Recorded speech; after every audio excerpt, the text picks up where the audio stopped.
Sage spray. Okay. Get my mind together. Get my mind together. And wait for this to get popping. Good morning.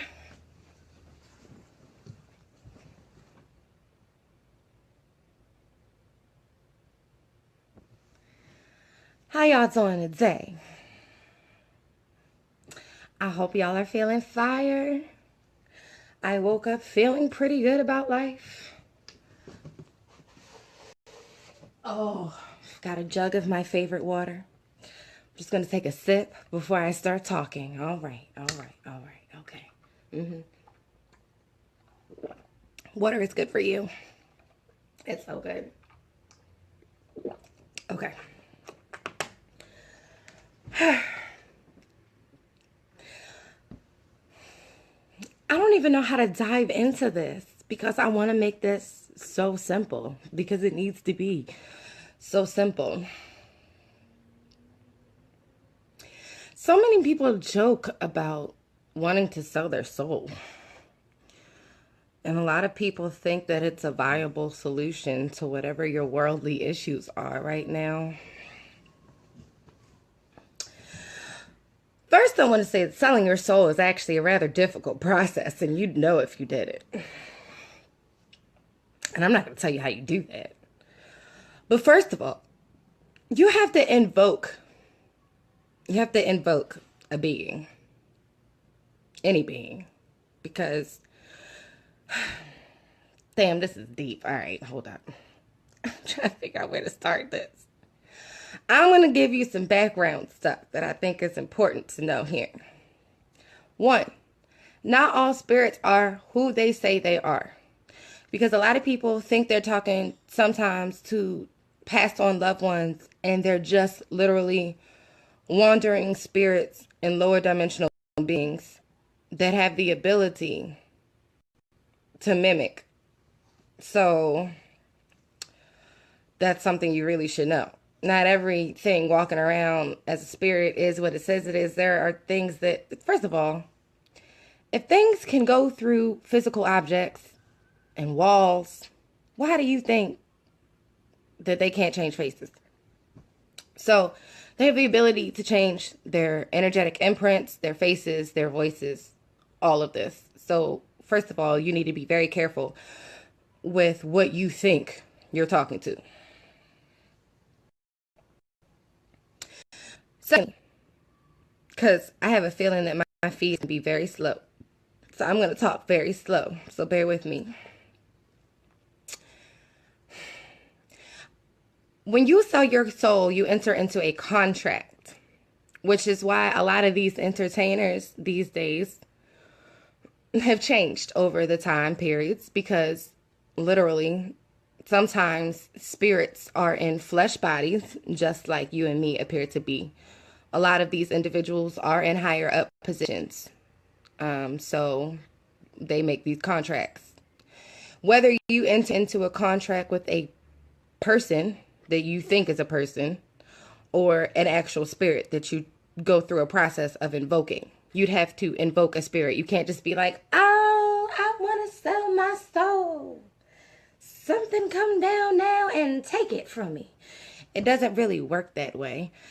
Though I'm pretty sure that if you've done that, you've probably brought a whirlwind of shit on yourself, because there are lower level beings that love to hear that silly ass shit, and they're going to fuck with you, and they're going to take advantage of the fact that you didn't know what the fuck you were doing. But if somehow you figured out how to invoke a spirit, which I know how to do, I'm not going to tell you. If you figured that out, you know that said spirit, because they have specific names, and I don't know how you found that out either. Said spirit comes into your space, okay? You're now face to face with said spirit. First of all, they're stronger than you. Point blank period. A lot of demons are way fucking stronger than you are. 2, you're standing in this space with this thing. it's going to go back and forth with you about the terms of your contract. The terms of your contract. First of all, you're bound to a spirit. Now, the spirit is going to do the work and you're bidding for you for X amount of time. No, I don't mean the devil. Because the devil and Lucifer and demons and spirits are all completely different things. So I really wish people would stop grouping them together. We're not talking about the devil. No, I don't even know what that means. So, you're face to face with this spirit, this elemental, this being, okay? Because first of all, there are some nymphs and some fairies that you could try to control, but they'd still kick your ass. Because I don't know why people think that all fairies are... I don't know what the hell people think about anything nowadays anyway, so I'm just keep talking. You're talking to the spirit about your contract. They have to serve you for X amount of time. But let me tell you about how this works. First of all, they always win. You're not going to break the contract. You can't break contract because you signed it. You can't break a contract with the demon. First of all, it's going to go through the process of telling you what it can do for you and then what it's going to require later for you to do for it. In many cases, they have been acclaimed magicians in the past that have used the assistance of elementals and different demons and beings to help them achieve supernatural power in this present space and time, in our physical reality.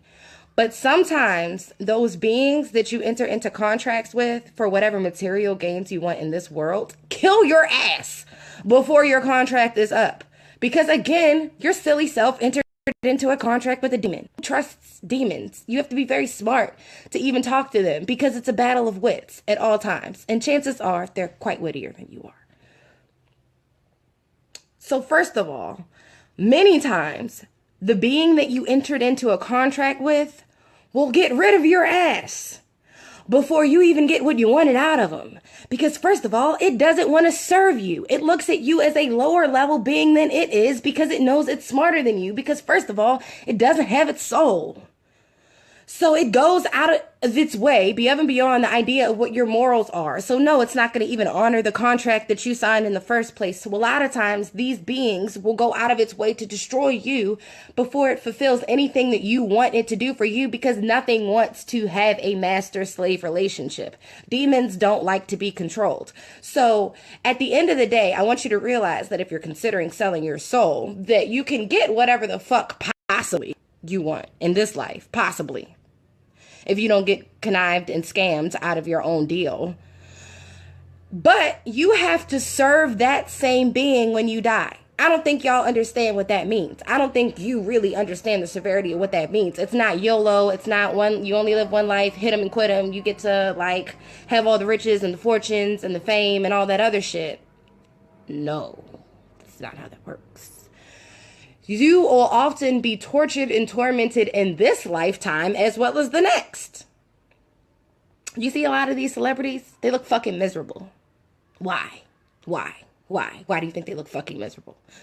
Because they are the slave-master relationship. You go into this shit ignorantly thinking you know how to invoke some spirits, you know how to call some demons down, you think the shit, you bad. You making your circle. You're making your invocation circle. And you're about to get got. You're about the one. That's how ego traps you. It's a trap. So it's a trap. Because either way, you still lose. It's a lose-lose situation. Because this life is one life. Our actions in this life are actively determining the quality of our next life, oftentimes. So if you enter into a contract with a demon, it is going to not be your slave. You're going to end up its bitch. That's simple as shit. And I'm saying this so it's relatable. So you either have the option of possibly selling your soul to possibly get what you want, to work with this thing that may possibly respect you, but either way, you're still going to end up working for it. And you often end up working for it much longer than it was working for you, because they don't have any concept of time. You get some fortune and fame for all of 5 minutes, and your ass is grass for eternity. That's all.